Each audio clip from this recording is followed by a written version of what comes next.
অনেকেই বলে টমেটো সংরক্ষণ করে নাকি খাওয়া যায় না। একেবারে খুব নরম, নরম হয়ে যায়। এটা একেবারে ভুল কথা। আপনি যদি সঠিক নিয়মে টমেটো সংরক্ষণ করেন, তাহলে কিন্তু আপনি সারা বছর এই টমেটো খেতে পারবেন। আমি ঠিক এইভাবে টমেটোগুলো সংরক্ষণ করেছি। প্রত্যেকটা টমেটো আমি খুব ভালো করে ধুয়ে সেটাকে হচ্ছে একেকটা টমেটোকে আমি ৪ থেকে ৬ পিস করেছি একটু বড়, বড় করে কেটে তখন আমি এটা রেখেছি। এখন আমি টমেটো দিয়ে কচুর ছড়া এবং আমার আগেরও জলপাই ছিল, সেই জলপাই আমি সংরক্ষণ করেছি। সেটাই আপনাদের সাথে দেখাচ্ছি। হ্যালো এভরিওয়ান, আসসালামু আলাইকুম। কেমন আছেন সবাই? আলহামদুলিল্লাহ আমি ভালো আছি। আপনারা কেমন আছেন? আজকে আমি রান্না করব কচুর ছড়া দিয়ে টমেটো এবং জলপাইকে সংরক্ষণ করে রেখেছিলাম সেটা আমি কিভাবে রান্না করব এবং আমার এই জলপাইগুলো এবং টমেটোগুলো কত সুন্দর রয়েছে সেটাও আপনাদের সাথে দেখাবো।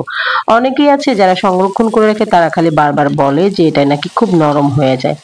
আমি এখন কচুর যে ছড়াটি আছে সেটা হচ্ছে একটু ভাপ দিয়ে ফেলেছি। কারণ ভাপটা যদি না দেয়া হয় তো গলা চুলকানোর সম্ভাবনা থাকতেই পারে। কারণ একটু গলা তো অনেকেই কিটকিট করে। সেজন্য আমি ভাবলাম যে একটু ভাপ দিয়ে ফেলি।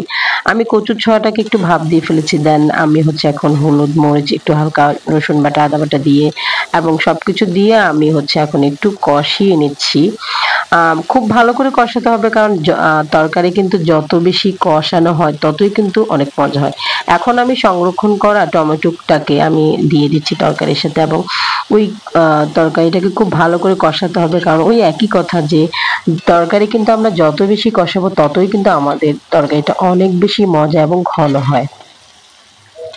খুব ভালো করে আমি তরকারিটাকে কষিয়ে তারপরে আমি এটাকে ফুটন্ত একটু গরম পানি দিয়ে দিব পরিমাণ মতো। আমি যদি ঠান্ডা পানি দিই তাহলে হয়তো আমার কচুর ছড়া যেটা সেটা হয়তো একটু শক্ত থাকবে। সেজন্যই আমি টমেটো এবং তরকারিটাকে খুব ভালো করে কষিয়ে পরিমাণ মতো একটু গরম পানি দিয়েছি। এই দেখেন যে ২ টা জলপাই দেখতে পাচ্ছেন এটা কিন্তু আমি গত বছরের জলপাই আমি আমার ডিপে রেখেছি এবং ডিপে আমি রেখেছি সম্পূর্ণ কাঁচা জলপাই রেখেছি। আমি ভালো করে ধুয়ে জলপাইটা যখন একটু শুকিয়ে জলপাইটা যখন আমি ডিপে রেখেছি দেখেন আমি এখন আজকে বের করেছি জলপাইটা আপনাদেরকে দেখিয়েছি। জলপাইটা কিন্তু সম্পূর্ণ কাঁচাই আছে। জলপাইটা একেবারে নরমও হয়নি, কোনো নষ্টও হয়নি।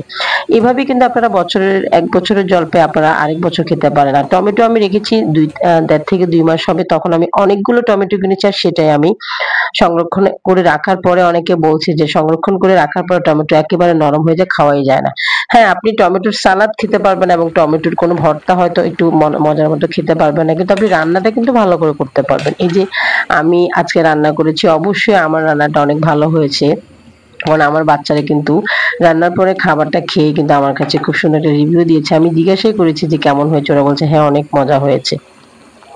আপনিও কিন্তু চাইলে আমার মতো এভাবে ১ থেকে ১.৫ মাস সংরক্ষিত করতে পারেন টমেটো। কারণ অনেকেই যারা কাজ করি, অনেক বেশি ব্যস্ত থাকি, চাকরি করি, বিজনেস করি, তারা কিন্তু বিশেষ করে এই ট্রিক্সটি ফলো করতে পারেন। ধন্যবাদ, ভালো থাকবেন। আজকের ভিডিওটি কেমন লেগেছে সেটা অবশ্যই জানাতে ভুলবেন না। ইনশাআল্লাহ নেক্সট কোনো সুন্দর ভিডিও নিয়ে আবার আসবো। সেই পর্যন্ত আল্লাহ হাফেজ। আসসালামু আলাইকুম। Bye, by.